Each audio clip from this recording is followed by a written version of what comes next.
I never thought I'd be telling this story. At 59, I believed my life was already written, the chapters closed, the ending predictable.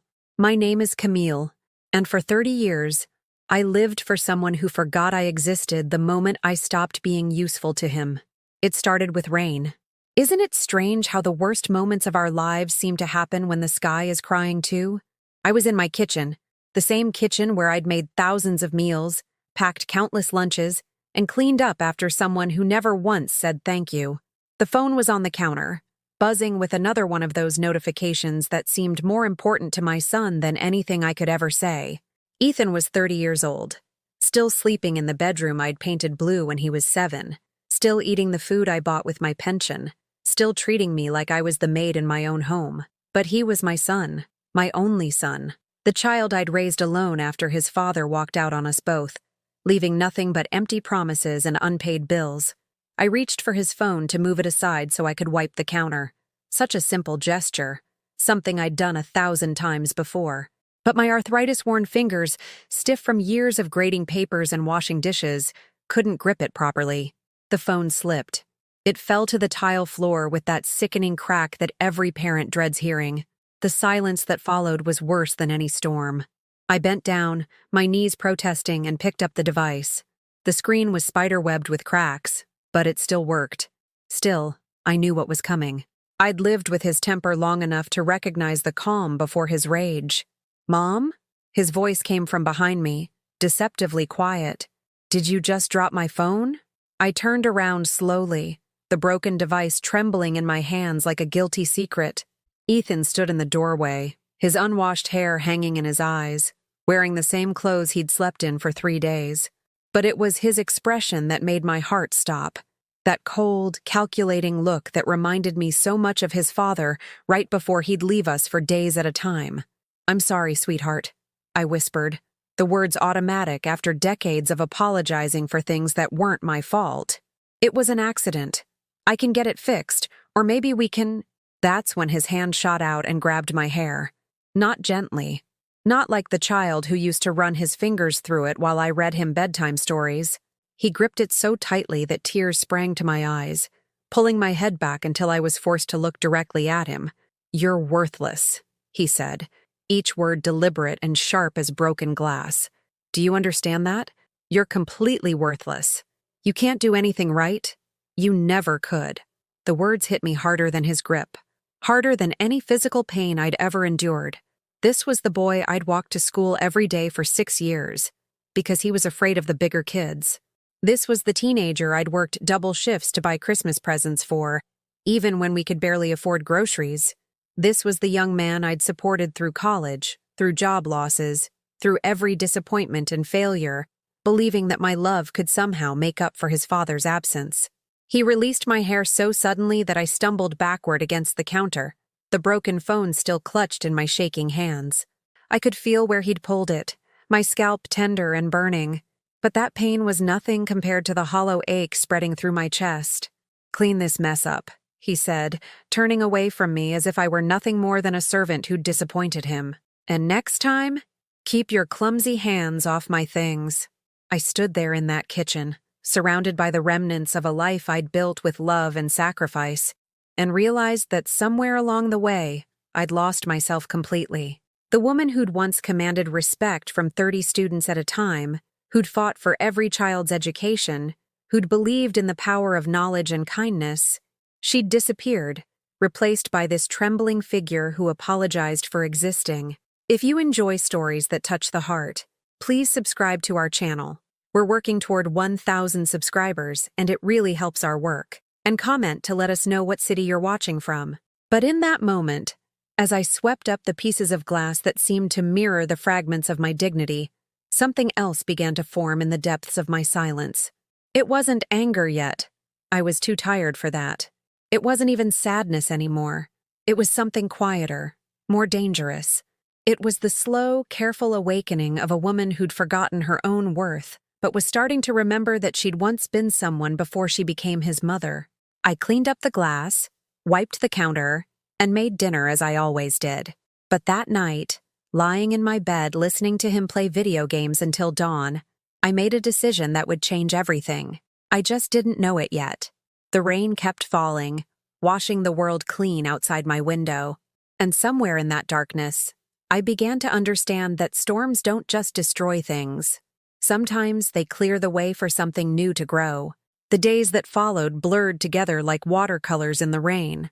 I kept waiting for Ethan to apologize, to show some sign that the boy I'd raised with such tenderness still existed somewhere beneath this stranger's cruelty. But apologies, I was learning, were luxuries he'd decided I no longer deserved. He moved through our house like I was invisible, stepping over the laundry I'd folded and left on his bedroom floor, ignoring the meals I prepared and left covered on the stove for hours until they grew cold. When he did acknowledge my presence, it was only to criticize. The coffee was too weak. The television was too loud. I was breathing too heavily when I climbed the stairs. "Could you try to be quieter?" he said one morning as I prepared breakfast, not even looking up from his phone screen. "Some of us are trying to think." I set his plate down gently, the scrambled eggs still steaming, the toast cut diagonally the way he'd preferred since he was 7 years old. "I'm sorry, honey. I didn't realize—" "You never realize," he interrupted, his voice flat and dismissive. "That's the problem with you, Mom. You just exist without thinking about how you affect other people." The words settled into my chest like stones, heavy and cold. I wanted to remind him that I'd been tiptoeing around my own home for months, adjusting my schedule to his sleep patterns, keeping the house quiet during his endless hours of unemployment. I wanted to tell him that I'd been thinking about how I affected him every single day for 30 years. Instead, I poured myself coffee with trembling hands and retreated to my small home office, the room that had once been his playroom. The walls still bore faint marks where his growth chart had hung, where I'd proudly documented every inch he'd grown, every milestone he'd reached. Now those measurements felt like a timeline of my own shrinking existence. It was worse when his friends came over. Jake and Marcus, two other 30-something men who seemed to view my house as their personal entertainment center, complete with free food and invisible service. They'd sprawl across my furniture with their shoes on, leaving empty beer bottles on my coffee table like offerings I was expected to gratefully clear away. "Your mom's pretty cool, letting us hang out here all the time," Jake said once, his voice carrying that particular tone men use when they're trying to sound appreciative while actually being condescending. Ethan snorted. "She doesn't have anything else to do. Trust me, we're doing her a favor by giving her something to fuss over." They laughed, and I felt something die inside me as I stood in my own kitchen, listening to my son reduce 30 years of sacrifice to the punchline of a joke. I'd been teaching high school English when he was born, inspiring teenagers to find their voices, to believe in their potential. I'd given up tenure, pension contributions, professional advancement, all to be there for him, to make sure he never felt abandoned the way his father had abandoned us both. But standing there with their laughter echoing through my house, I realized that somehow I'd raised exactly the kind of man who could walk away without looking back. The only difference was that instead of leaving, he'd stayed and made me disappear instead. The breaking point came on a Tuesday evening in November. I'd spent the day cleaning the house from top to bottom, doing laundry, grocery shopping, preparing a special dinner because it was the anniversary of my mother's death. She'd passed away 5 years earlier. And I'd always marked the day quietly, honoring her memory with her favorite meal and a few moments of reflection. I'd set the table with her good china, the set she'd given me when I got married, hoping that maybe this time Ethan would join me for a real conversation. Maybe we could talk about his grandmother, about the woman who'd helped me raise him during those early years when money was so tight and the future seemed so uncertain. "Dinner's ready," I called from the dining room, where I'd lit a single candle next to a small photograph of my mother holding infant Ethan. In the picture, her face glowed with the particular joy that grandmothers reserve for their precious grandchildren. She'd called him her little miracle, the light of her golden years. Ethan appeared in the doorway, took one look at the formal table setting, and rolled his eyes. "What's all this drama about? I already ate." "I made your favorite," I said softly. "Pot roast with those little potatoes you like. I thought we could eat together tonight. It's the anniversary of Grandma's passing." He stared at me for a long moment, and for just a second, I thought I saw something flicker across his face. Maybe recognition, maybe even a shadow of the love he'd once shown so freely. But then his expression hardened again. "I don't have time for your sad little memory parties, Mom. Some of us have important things to do." "What things?" The question slipped out before I could stop it, carrying more pain than I'd intended to reveal. "You don't have a job. You don't have school. You don't even have plans beyond sitting in your room all day. What could possibly be more important than spending one evening remembering the woman who loved you unconditionally?" His face darkened, and I knew I'd crossed some invisible line that had been drawn without my knowledge or consent. "Don't lecture me about Grandma," he said, his voice low and dangerous. "And don't pretend you know what's important in my life. You don't know anything about anything, which is why you're still stuck in this house, cooking dinner for someone who doesn't want to eat with you." The candle flame flickered as he turned and walked away, leaving me alone with the elaborate meal I'd prepared, the carefully arranged table, and the photograph of a woman who'd never lived to see her beloved grandson transform into someone so cold, so deliberately cruel. I sat down in the chair where she used to sit during Sunday dinners, where she'd tell stories about her childhood and offer gentle advice about raising a boy without a father. "Love him enough for both parents," she'd always said. "Love will find a way." But love, I was discovering, wasn't always enough. Sometimes love became the very thing that made you vulnerable to being destroyed by the person you'd loved most. I tried harder after that night.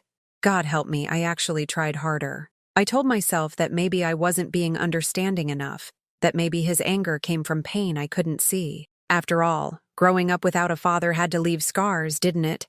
Maybe his cruelty was just his way of protecting himself from being hurt again.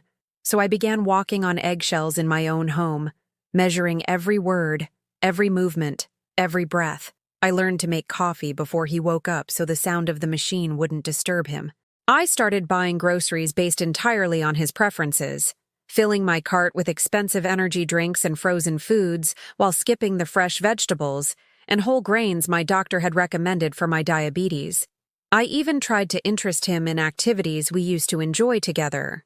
One Saturday morning, I knocked softly on his bedroom door with a cup of the expensive coffee he preferred. "Ethan? I thought maybe we could go to the farmer's market today. Remember how we used to do that when you were little? You always loved those apple cider donuts." The silence stretched so long I wondered if he'd fallen back asleep. Then his voice came through the door, muffled but unmistakably annoyed.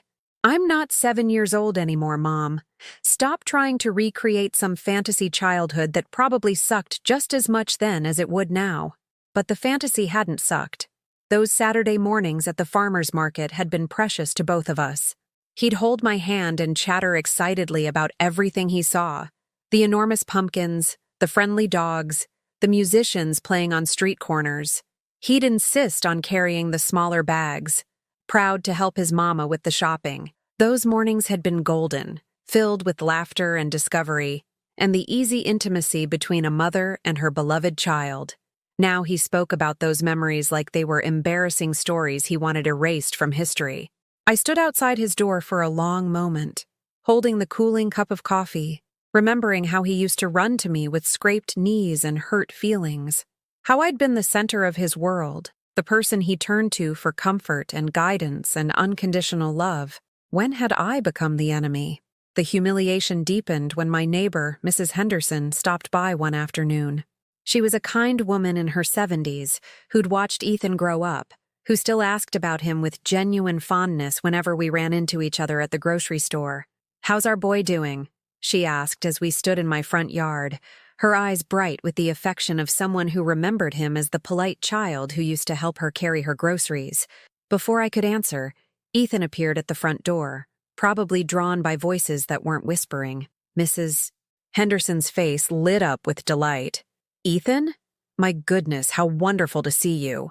Your mother and I were just talking about you." I watched his expression shift from annoyance to something resembling civility. The mask he wore for people who weren't me. The performance of being a decent human being that he could apparently turn on and off at will. "Hi, Mrs. Henderson," he said, his voice warm in a way that made my heart ache. "How are you doing?" They chatted for several minutes about her garden, about the weather, about mutual neighbors. I stood there listening to my son be charming and thoughtful, remembering that this version of him still existed, He just chose not to share it with me anymore. When she mentioned how proud she was of him, how she knew I must be bursting with joy over what a fine young man he'd become, I saw something flicker across his face. Not embarrassment exactly. More like irritation at being connected to me in any positive way. "Mom worries too much," he said with a laugh that sounded genuine to anyone who didn't know him the way I did. "You know how mothers are. Always making things more dramatic than they need to be." Mrs. Henderson chuckled and patted my arm. "We do tend to fuss, don't we? But that's what love looks like." After she left, the mask disappeared so completely it was like watching someone flip a switch. Ethan turned to me with cold eyes and that familiar expression of contempt. "Don't ever put me in that position again," he said quietly. "Having to pretend you're some wonderful mother when we both know the truth." "What truth?" I whispered, genuinely confused by the venom in his voice. "That you're needy and pathetic, and you've been suffocating me my entire life. That everything you call love is really just you trying to control me because you don't have anything else going on." The words hit me like physical blows. I'd dedicated my life to giving him space to grow, to become his own person. I'd supported his choices even when I disagreed with them, defended him to teachers and coaches, and anyone who dared criticize him. How had my love become suffocation? How had my support become control? But the worst moment came a few weeks later, during what should have been a simple trip to the grocery store. I'd asked if he wanted to come with me, hoping that maybe we could spend a few minutes together away from the house, away from the weight of our shared history and accumulated resentments. To my surprise, he agreed. I felt a flutter of hope as we walked through the automatic doors together, almost like the old days when he'd been my shopping companion and chief advisor on everything from breakfast cereals to holiday decorations. That hope died quickly when we ran into Linda Patterson, one of my former colleagues from the high school where I'd taught for 15 years. Linda had always been warm and supportive, and her face brightened when she saw us together. "Camille! And this must be Ethan. My goodness, I remember when you used to bring his artwork to the faculty meetings. You were so proud of him." I smiled, remembering those days when his drawings had covered my classroom walls and my refrigerator at home. "This is Ethan," I said, my voice carrying the automatic pride that had been part of my identity for 30 years. Linda turned to him with genuine interest. "Your mother talked about you constantly. She was always bragging about your accomplishments, showing us your report cards, telling us about your games and performances. You're so lucky to have a mother who loves you that much." I watched Ethan's face closely, hoping to see some recognition of the love Linda was describing, some acknowledgement that, yes, he'd been cherished and celebrated every single day of his childhood. Instead, his expression hardened. "Yeah, well, that's my mom for you. Always making everything about herself, even when she's supposedly talking about other people." The silence that followed was deafening. Linda's smile faltered as she tried to process what she'd just heard. I felt heat rise in my cheeks, shame flooding through me as I realized she was witnessing the reality of what my relationship with my son had become. Well, Linda stammered, clearly uncomfortable. "It was nice seeing you both." She hurried away, leaving us standing in the cereal aisle surrounded by the bright packaging of breakfast foods I used to let him choose when he was small, when making him happy was as simple as buying the cereal with the toy inside. "Did you have to embarrass me like that?" I whispered when she was gone. Ethan looked at me with genuine surprise. "I embarrassed you? You're the one who apparently spent years boring your coworkers with stories about me that I never asked you to tell." I stared at him, this stranger wearing my son's face, and realized that somehow, in trying to love him perfectly, I'd created someone incapable of recognizing love when it was offered freely and without conditions. The weeks that followed felt like living in slow motion underwater. Every day stretched endlessly, filled with silence that had weight and texture, pressing down on me until I could barely breathe. I stopped trying to engage Ethan in conversation. I stopped making his favorite meals. I stopped hoping he might remember, even for a moment, that I was the woman who had rocked him to sleep every night for the first 5 years of his life. I began to understand what it meant to be a ghost in your own home. I moved through rooms quietly, efficiently, like a housekeeper who'd been instructed to remain invisible. I did the laundry, paid the bills, maintained the routines that kept our life functioning, but I felt myself disappearing a little more each day. The mirror in my bathroom began reflecting a stranger, a woman with hollow eyes and shoulders that curved inward as if trying to protect what was left of her heart. I'd lost weight without trying, my appetite vanishing along with my sense of purpose. My clothes hung loose, making me look smaller, more fragile, like someone who was slowly fading away. I tried calling my sister Margaret one evening, desperate for connection with someone who remembered me as more than an unwanted presence. Margaret lived 3 states away with her own family, her own busy life filled with grandchildren and book clubs and volunteer work at the animal shelter. "Camille," she said when she answered, and I could hear genuine warmth in her voice. "What a lovely surprise! How are you doing?" The question should have been simple to answer. Instead, I found myself staring at the phone, unsure how to explain that I wasn't sure I was doing anything at all anymore. "I'm fine," I said finally. "Just wanted to hear your voice." We talked for a few minutes about safe topics, the weather, her garden, a new restaurant she'd tried. But when I tried to mention Ethan, to hint at the loneliness that was consuming me, she seemed distracted. "That's nice, honey," she said absently when I mentioned that he was still living at home. "It's so wonderful that you two are close. I wish my boys stayed in touch more often." Close. The word felt like a cruel joke. We lived in the same house but existed in completely separate universes. He knew nothing about my days, my thoughts, my slowly breaking heart. I knew nothing about his plans, his feelings, his dreams, if he had any beyond making me feel smaller each day. After hanging up, I sat in my kitchen listening to the familiar sounds of the house settling around me. The refrigerator hummed. The clock ticked. Upstairs, I could hear the muffled sounds of Ethan's video games, the occasional burst of laughter when he talked to his online friends, people who apparently found him amusing and engaging, qualities he seemed unable to access when I was in the room. That's when I noticed the photo on my refrigerator. It was from Christmas 2 years ago, back when I still thought we could find our way back to each other. In the picture, I'm hugging Ethan from behind as he sits on the couch, both of us smiling at the camera. My face glows with the particular joy of a mother spending the holidays with her grown son. His smile looks genuine too, though now I wondered if it had been performed for the camera. I took the photo down and held it in my hands, studying our faces for clues about when everything had gone so wrong. When had his hugs become perfunctory? When had his smiles become rare? When had I become someone he could barely tolerate being in the same room with? The next morning, I found the photo torn in half and thrown in the trash. I hadn't thrown it away. I stood there staring at the torn pieces, understanding finally that this wasn't just indifference or temporary anger. This was deliberate cruelty. He had seen me take down the photo, had somehow known it mattered to me, and had destroyed it while I slept. My last visible reminder of happier times between us, discarded like garbage. I didn't confront him about it. What was the point? He would only deny it or, worse, admit it with that cold satisfaction I'd learned to recognize.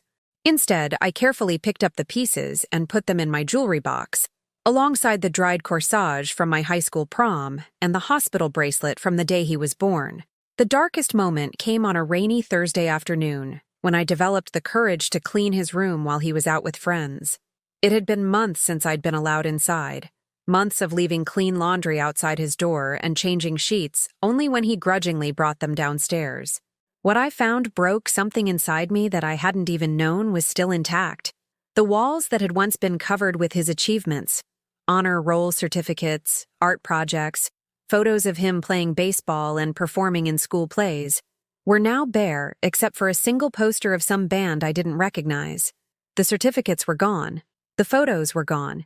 Even the small shelf where I'd displayed his Little League trophies had been cleared completely. In the trash can beside his desk, I found them. All of them. Years of proud moments, celebrations of his growth and accomplishments, crumpled up and thrown away like they meant nothing. Like the woman who had celebrated every single achievement, who had driven to every game and applauded at every performance, meant nothing. I pulled out a particular photo that made my knees weak. It showed 8-year-old Ethan after winning the school spelling bee, his face radiant with joy as he held up his trophy. I remembered that day perfectly, how he'd run to me afterward, how he'd insisted I hold the trophy too because, We won it together, Mama. How we'd gone for ice cream to celebrate, and he'd talked excitedly about all the words he'd learned, all the hours we'd spent practicing together. Now that memory, along with all the others, was garbage to him. Evidence of a childhood he wanted to erase, of a relationship he was determined to destroy completely. I sat on his bedroom floor holding that photograph, surrounded by the wreckage of 30 years of love, and felt the last piece of hope die inside me. This wasn't a phase. This wasn't something that would heal with time or patience or understanding. This was who he had chosen to become, someone who could take a mother's love and grind it into dust without feeling a moment's regret. But as I sat there in that tomb of discarded memories, something else began to form in the empty space where hope had lived. It wasn't sadness anymore. It wasn't even anger. It was something quieter, but infinitely more dangerous. It was the calm that comes when you finally stop pretending that love is enough to save someone who doesn't want to be saved. I put the photo in my pocket, left his room exactly as I'd found it, and went downstairs to make dinner as I always did. But something fundamental had shifted. For the first time in 30 years, I wasn't cooking for my son. I was cooking for a stranger who happened to live in my house, who had made it clear that my presence was an irritation he barely tolerated. That night, lying in bed listening to him laugh with his online friends, I whispered words into the darkness that I'd never thought I'd say. I still have something they forgot about completely. I wasn't sure what that something was yet, but I could feel it stirring in the depths of my silence, patient and strong, waiting for the right moment to emerge. The change began with a notebook. Nothing dramatic or profound, just a simple composition book I found in my desk drawer while looking for stamps. It had been there for years, left over from my teaching days, its black and white marbled cover familiar and somehow comforting. That first night, I sat at my kitchen table after Ethan had retreated to his room, and I began to write. Not a diary exactly, and not a letter to anyone in particular. I simply started documenting what was happening in my life, the words flowing onto the page like water after a long drought. Today, he threw away 18 years of memories like they were garbage. Today, I realized that the boy I raised no longer exists, and I've been mourning someone who died without my permission to let go. Writing those words felt like lancing a wound, painful, but somehow necessary. For months, I'd been carrying all this confusion and hurt inside me, turning it over and over in my mind until it became a constant ache. Seeing it on paper made it real in a different way. Not just my imagination or oversensitivity, but actual events that had actually happened to an actual person who deserved better. I wrote about the phone incident, about the torn photograph, about the way he could be charming with neighbors and cruel with me. I wrote about the grocery store humiliation and the discarded Christmas photo. Page after page, I documented the systematic dismantling of our relationship, and with each word, something inside me grew stronger. It wasn't anger yet.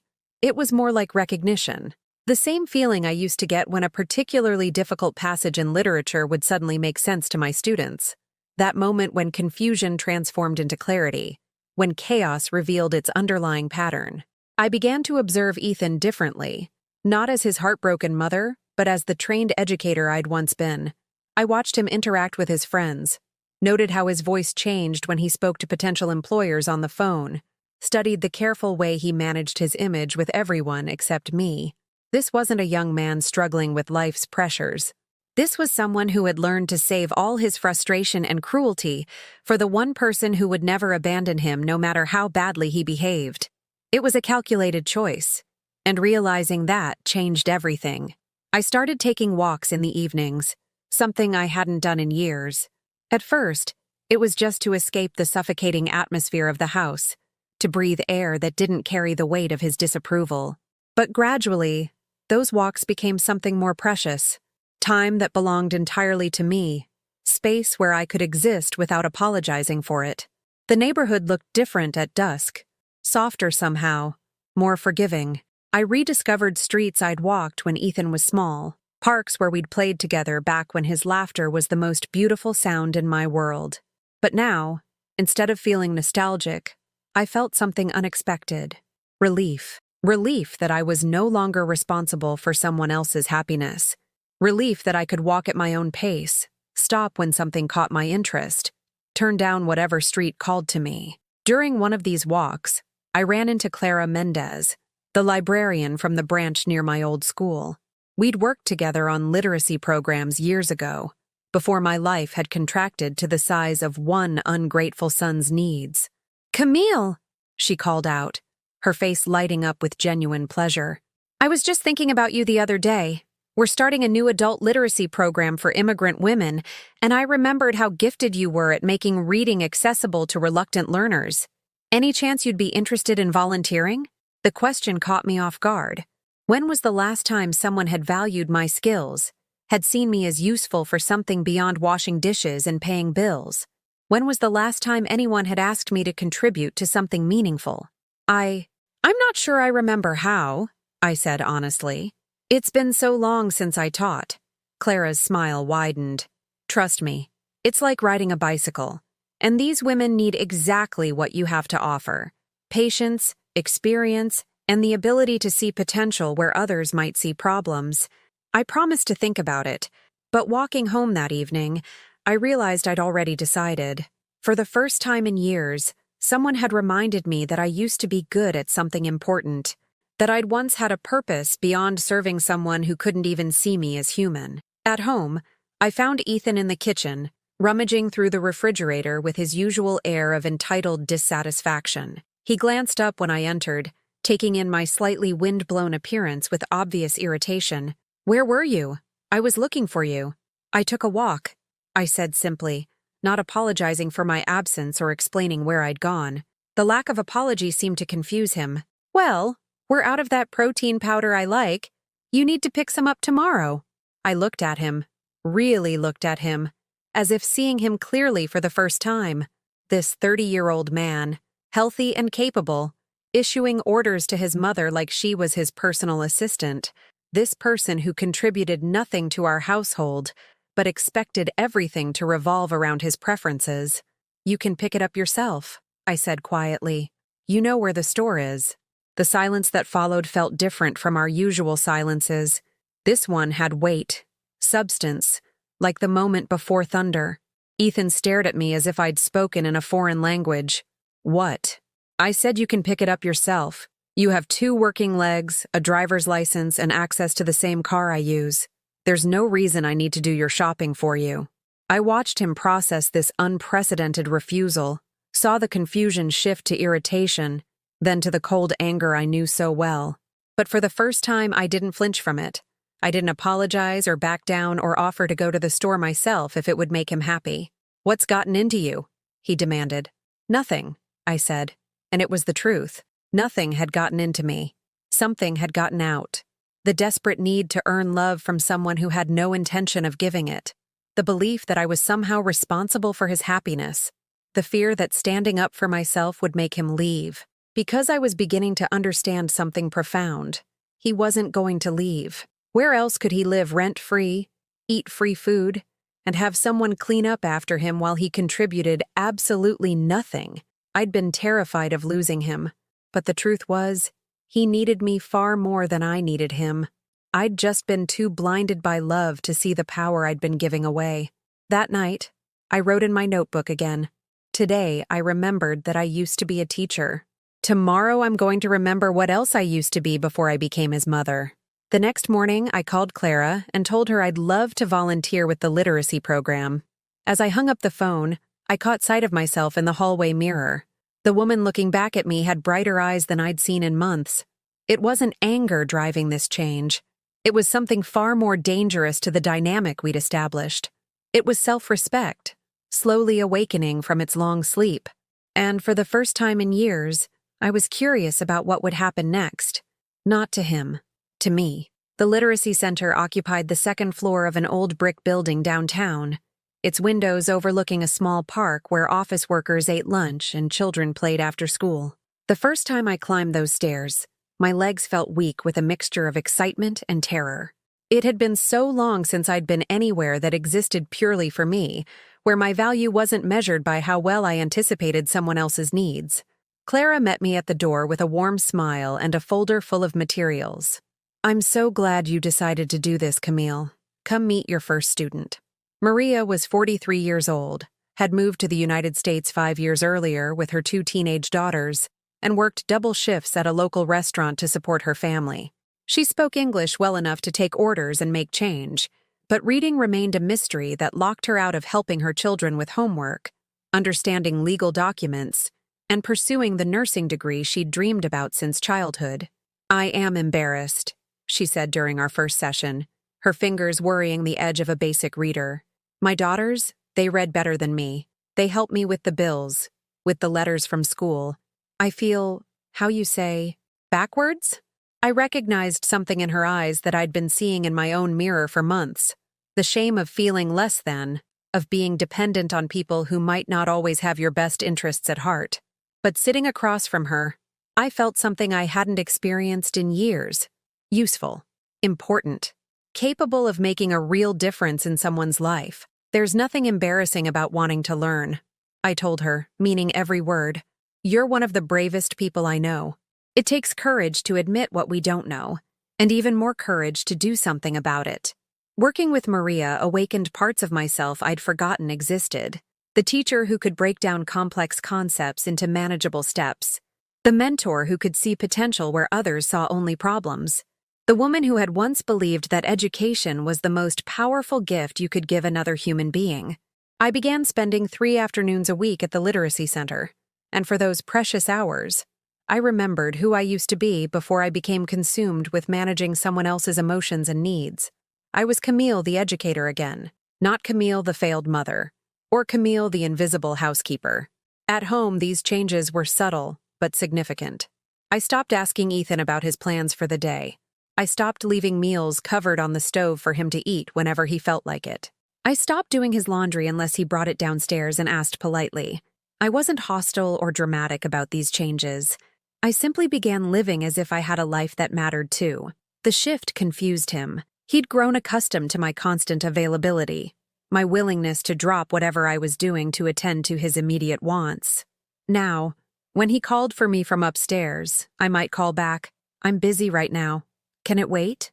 Sometimes I wasn't even home when he expected me to be. "Where do you go all the time?" he asked one evening, his tone carrying the irritation of someone who'd found the kitchen empty when he'd expected dinner to be waiting.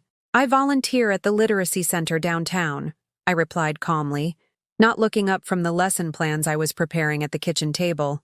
He stared at the papers spread in front of me as if they were evidence of some incomprehensible betrayal. "Since when?" "Since last month. I'm teaching reading to immigrant women who want to improve their English skills." "Why?" The question revealed so much about how he saw me, how small he'd allowed my world to become in his imagination.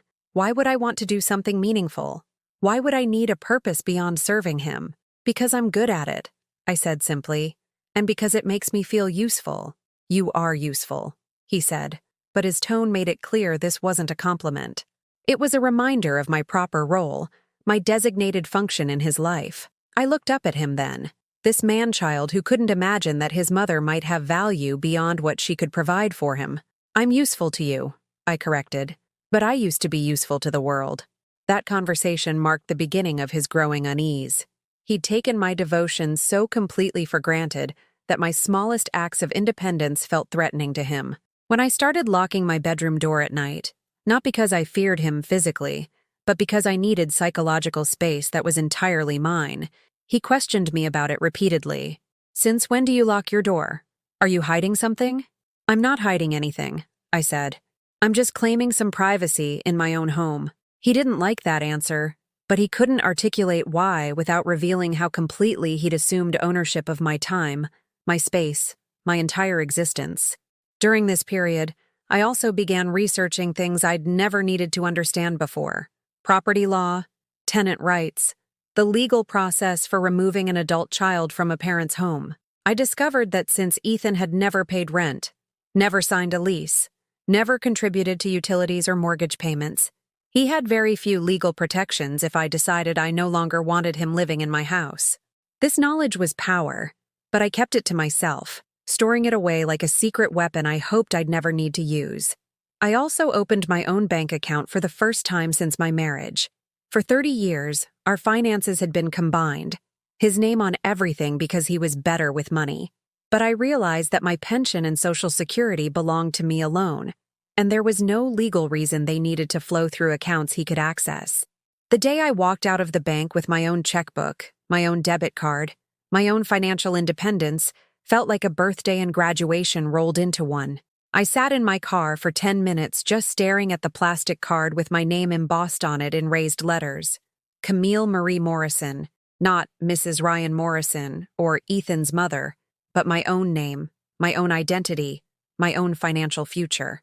At the Literacy Center, my students began to trust me with their stories. Rosa told me about leaving everything behind in El Salvador to give her children a chance at safety and education. Elena shared her dreams of opening a small bakery where she could sell the traditional breads her grandmother had taught her to make. Carmen spoke about her hope of becoming a citizen so she could vote and have a voice in the country that had given her family refuge. These women had faced impossible choices, left everything familiar, endured hardships I couldn't imagine, all for the chance to build better lives for themselves and their families. They didn't complain about their circumstances or blame others for their struggles. They simply worked, with quiet determination and unshakable hope, toward the futures they wanted to create. Being around their strength reminded me that I had choices too. That at 59, it wasn't too late to decide what kind of life I wanted to live, what kind of person I wanted to be, what kind of treatment I was willing to accept from others. One evening, as I helped Maria sound out words in a letter from her daughter's school, she looked up at me with tears in her eyes. "Mrs. Camille," she said, "you give me something I lose long time ago. You give me, how you say, hope for myself." Driving home that night, I realized she had given me something equally precious. She had reminded me that transformation was possible at any age, under any circumstances, if you had the courage to take the first step. I pulled into my driveway and sat for a moment, looking at the house I'd lived in for over a decade, the windows glowing with warm light that made it look cozy and welcoming from the outside. But I knew the reality inside, the cold silence, the constant tension, the way my presence was treated as an inconvenience rather than a gift. That night, I wrote in my notebook, "Tomorrow, I'm going to call a lawyer. Not because I've decided what to do, but because I want to understand all my options. Knowledge is power, and it's time I remembered how powerful I used to be." For the first time in months, I fell asleep without that familiar knot of anxiety in my chest. Instead, I felt something I'd almost forgotten existed: anticipation. Not fear about what might happen, but curiosity about what I might choose to make happen. The next morning, I made coffee for one. The call came on a Tuesday morning in March, while I was reviewing lesson plans at the kitchen table and Ethan was still asleep upstairs. The lawyer's voice was professional but kind. Margaret Chen, a family law attorney who specialized in what she delicately called difficult domestic transitions. "Mrs. Morrison," she said, "I've reviewed the information you provided during our consultation. Given that you're the sole owner of the property and your son has no tenant rights since he's never paid rent or signed a lease, the process is actually more straightforward than you might expect." For weeks, I'd been carrying this knowledge like a secret. The power to change everything had been in my hands all along. I'd just been too afraid to use it, too conditioned to believe that a mother's love meant accepting any treatment, no matter how cruel, from her child. "What would the timeline look like?" I asked quietly, glancing toward the ceiling where Ethan's room was. 30 days from official notice. We can have the papers ready by the end of the week. 30 days. 1 month to end a living arrangement that had been slowly killing my spirit for years. It should have felt overwhelming, but instead, I felt something unexpected: relief. That afternoon at the Literacy Center, I watched Elena practice reading a recipe her grandmother had written in careful English letters before passing away. Her fingers traced each word with reverence, understanding that this was more than cooking instructions. It was a connection to family, to tradition, to love expressed through the act of nourishing others. "My abuela, she always say," Elena told me, holding up the yellowed paper, "Mija, you teach yourself to be strong. No one else can do this for you. But once you know your strength, You share it with others who need to learn. Those words echoed in my head as I drove home, past the familiar landmarks of my constrained life. The grocery store where I'd endured public humiliation. The park where Ethan and I used to walk when he still enjoyed my company. The coffee shop where I'd sit sometimes, watching other families interact with warmth and respect, wondering what I'd done wrong to lose that connection with my own son. I arrived home to find Ethan in the kitchen, standing amid the wreckage of his attempt to make lunch. Dirty dishes covered the counter, food splatters decorated the stove, and he wore the expression of someone personally offended by the inconvenience of having to feed himself. "This is ridiculous," he said without looking at me. "There's nothing decent to eat in this house. And now I have to clean up this mess too." I set my purse down carefully, noting how he automatically expected me to deal with the chaos he'd created. 6 months ago, I would have immediately begun cleaning while apologizing for not having better food options available. Today, I simply observed him. This 30-year-old man having a tantrum because he'd been inconvenienced by the basic requirements of adult life. "You made the mess," I said calmly. "You can clean it up." He spun around to face me, his expression shifting from irritation to that cold anger I knew so well. "What is your problem lately? Ever since you started this volunteer thing, you've been acting weird, like you're too good to take care of your own home." "This is my home," I said, each word deliberate and clear. "And I've been taking care of it for years. But I'm not your personal maid, Ethan. I never was." "Oh, here we go," he said, his voice dripping with contempt. "The martyr act. Poor Mom. So unappreciated, so put upon. Maybe if you hadn't spent my entire childhood making me feel guilty for existing, I'd be more grateful for your sacrifices." The words hit me like a physical blow, not because they were true, but because they revealed the complete rewriting of history that had allowed him to justify his cruelty.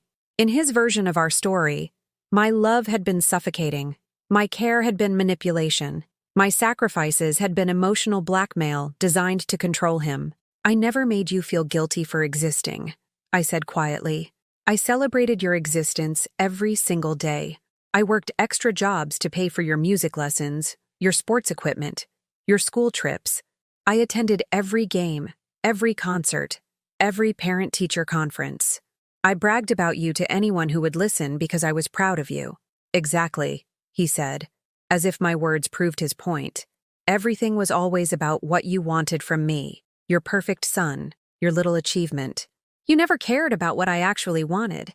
I stared at him, this stranger wearing my child's face, and realized that no amount of evidence would ever convince him that he'd been genuinely loved. He'd constructed a narrative that made my affection toxic and his cruelty justified, and he was never going to abandon that story because it was the only thing that allowed him to live with himself. "What do you want now, Ethan?" I asked. "Right now, at 30 years old, what do you actually want from your life?" The question seemed to catch him off guard. He opened his mouth, then closed it, then opened it again.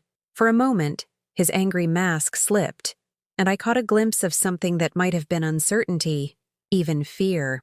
"I want," he started, then stopped. "I want you to stop trying to control me. I want to live my life without you constantly hovering, constantly judging, constantly trying to make me into someone I'm not." "Okay," I said simply. "You can have that." The ease of my agreement clearly confused him. He'd been prepared for an argument, for tears, for the kind of emotional drama that would reinforce his image of me as manipulative and needy. "What does that mean?" he demanded. "It means I'm going to give you exactly what you want. Complete independence. No more hovering, no more expectations, no more attempts to maintain a relationship you obviously don't want." I walked to my purse and pulled out the legal documents Margaret Chen had prepared, the ones I'd been carrying for 3 days while I found the courage to use them. I set them on the counter between us, next to the mess he'd made and expected me to clean up. "What is this?" His voice had changed, uncertainty creeping in around the edges of his anger. "It's a 30-day eviction notice. Legal and binding. You have 1 month to find somewhere else to live." The silence that followed was unlike any we'd ever shared. This wasn't the heavy quiet of resentment or the tense pause before an argument. This was the complete absence of sound that comes when someone's entire understanding of reality shifts without warning. "You can't be serious," he said finally, his voice smaller than I'd heard it in years. "I've never been more serious about anything in my life. This is my home too. I grew up here. You can't just throw me out like I'm some stranger. You've made it very clear that you don't consider me family, Ethan. You treat me like an unwanted roommate in my own house. You've told me repeatedly that I'm worthless, that my love is suffocating, that my presence in your life is something you endure rather than value. So I'm giving you the freedom you've been asking for." I watched him process this, saw the moment when he realized I wasn't bluffing, wasn't being dramatic, wasn't looking for him to apologize and beg for forgiveness. I was simply done. "Where am I supposed to go?" he asked, and for the first time in months, he sounded like the lost little boy I remembered instead of the cruel stranger he'd become. "That's not my problem to solve," I said, and the words felt like stepping off a cliff into open air. "You're a grown man. You'll figure it out. You can't do this to me. Not after everything we've been through together." "Everything we've been through?" I repeated. "You mean all those years I supported you, loved you, sacrificed for you, while you slowly learned to hate me for it? Those years?" He had no answer for that, because we both knew what those years had really looked like. They'd been beautiful once, when he was small and still capable of receiving love without resenting it. But they'd become twisted into something toxic that was poisoning both of us. "I need more time," he said, desperation creeping into his voice. "You have 30 days. That's more than enough time to find a job, save some money, and locate a place to live. Millions of people manage it every day. I don't have any money. Then you'd better get a job." The simplicity of it seemed to stun him. For years, I'd been managing every aspect of our shared life, anticipating problems and solving them before they could inconvenience him. Now I was placing the responsibility for his future squarely where it belonged, on his own shoulders. That night, he didn't retreat to his room immediately after dinner. Instead, he lingered in the kitchen, watching me clean up with an expression I couldn't quite read. Several times he seemed on the verge of saying something, but each time he stopped himself. Finally, as I was putting the last dishes away, he spoke. "Mom." The word came out soft, tentative, like he was testing whether he still had the right to use it. "Yes? I didn't think you'd actually do it." I turned to face him, this young man who'd been my entire world for 30 years, who'd somehow convinced himself that my love was a burden rather than a gift. "I didn't think I could either," I said honestly, "but I've learned something important recently. Love isn't supposed to hurt this much, and when someone shows you repeatedly who they are, you should believe them." He had 30 days to prove me wrong, but for the first time in years, I wasn't holding my breath waiting for him to change. I was too busy planning my own transformation. The morning Ethan finally left, I didn't watch from the window. I didn't hover or offer last-minute help or suggestions about where he might go. I sat at my kitchen table with a cup of coffee and the newspaper, listening to the sound of his belongings being loaded into a friend's truck, and felt something I hadn't experienced in years: peace.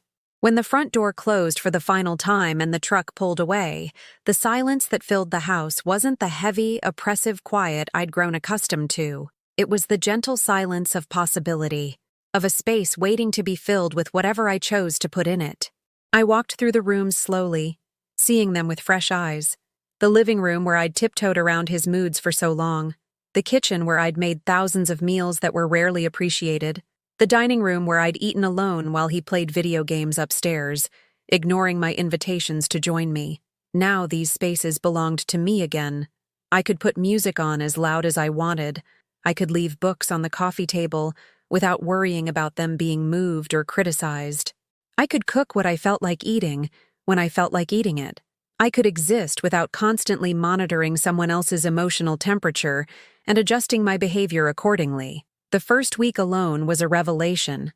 I slept until I felt like getting up, not because an alarm told me to start another day of serving someone who couldn't see my worth. I ate breakfast slowly, reading the entire newspaper instead of skimming headlines between loads of laundry. I took long baths without feeling guilty about using hot water or taking time for myself. But the real transformation happened at the literacy center, where my students had become more than just people I was helping.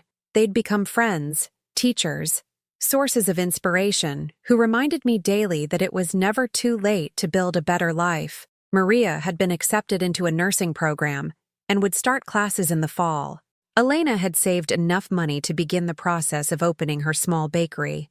Carmen had passed her citizenship test and would be sworn in as an American citizen the following month. "Mrs. Camille," Rosa said during one of our sessions, looking up from the employment application we'd been working on together, "you look different, happier, more, how you say, light."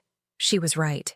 The constant weight I'd been carrying, the responsibility for someone else's happiness, the fear of saying or doing the wrong thing, the exhausting effort of trying to earn love from someone determined not to give it, had lifted. I felt lighter because I was lighter. 40 pounds of emotional baggage had simply evaporated when I stopped trying to carry it. 3 months after Ethan left, I received a letter from him. Not a phone call or a text, but an actual letter, written in the careful handwriting I'd taught him when he was 6 years old. My hands trembled slightly as I opened it, unsure whether I was ready for what might be inside. "Mom," it began, "I've been living with Jake and his roommates, and it's not what I expected. I have to pay rent and utilities and buy my own food. I got a job at a warehouse, and it's harder than I thought work would be. I come home tired and sore, and there's nobody to talk to about my day. Nobody cares if I've eaten, or how I'm feeling, or whether I need anything. I know you probably don't want to hear from me after everything I said and did. I know I was horrible to you. I kept telling myself you were trying to control me, that you were too involved in my life. But now I understand the difference between someone caring about you and someone controlling you. I don't know if you can forgive me. I don't know if I deserve forgiveness. But I wanted you to know that I finally understand what I threw away. I had a mother who loved me unconditionally, who would have done anything for me, who never stopped believing in me even when I gave her every reason to. And I treated that love like it was worthless. I'm not writing this to ask you to take me back. I know I burned that bridge completely. I'm writing because you deserve to hear someone say what I should have said every day for 30 years. Thank you. Thank you for everything you did, everything you sacrificed, everything you gave me that I was too selfish to appreciate. I hope you're happy now. I hope you're living the life you deserve, surrounded by people who see your value the way I should have seen it. I love you, Mom. I always did, even when I was too broken to show it properly. Ethan." I read the letter 3 times, sitting in my sunny kitchen with tears streaming down my face. But they weren't tears of sadness or regret. They were tears of relief, of closure, of a chapter finally ending the way it needed to end. He was learning, as I had learned, that actions have consequences, that relationships require mutual respect and effort, that love isn't something you can take for granted without eventually losing it. The lesson was painful for him, but it was necessary. And it had come at the perfect time, after I'd already rebuilt my life around my own worth, rather than his approval. I wrote back, but not immediately. I waited a week, thinking carefully about what I wanted to say and what I was willing to offer. When I finally sat down to respond, the words came easily. "Dear Ethan," I wrote, "thank you for your letter and for the apology. It means more to me than you might imagine. I'm glad you're learning to take care of yourself and that you're beginning to understand the difference between love and control. You're right, that things between us can't go back to the way they were. But that's not necessarily a bad thing. The way things were wasn't healthy for either of us. I'd lost myself in trying to be everything you needed, and you'd learned to take love for granted instead of cherishing it. I am happy now, happier than I've been in years. I'm teaching again, making a difference in people's lives, remembering who I am when I'm not defined entirely by being someone's mother. I have friends who value my opinions, students who appreciate my help, and a life that feels full and meaningful. If and when you're ready to have a relationship based on mutual respect and genuine care for each other's well-being, I'm open to exploring what that might look like. But it will be a different relationship than we had before, one between 2 adults who choose to be in each other's lives, not one where I sacrifice everything for someone who can't see my worth. I love you too, son. I always will. But I love myself now too, and that makes all the difference. Mom. 6 months later, I was asked to coordinate the entire adult literacy program for the city. The position came with a salary, benefits, and the kind of professional respect I hadn't experienced in years. More importantly, it came with the knowledge that I was making a real difference in people's lives, helping them build better futures for themselves and their families. On my first day in the new position, I arrived early and stood in my office, with my name on the door and my diplomas on the wall, and marveled at how completely my life had changed. A year ago, I'd been a woman who apologized for breathing too loudly in her own home. Now, I was a professional educator again, a leader, a person whose expertise was valued and whose contributions mattered. The phone on my desk rang, and I answered with confidence. Camille Morrison, Adult Literacy Coordinator. Mrs. Morrison? This is the mayor's office. We'd like to discuss having you speak at the upcoming Education Summit about your innovative approaches to adult learning. As I wrote the appointment in my calendar, I caught sight of my reflection in the office window. The woman looking back at me had bright eyes, straight shoulders, and a smile that wasn't forced or performed for someone else's benefit.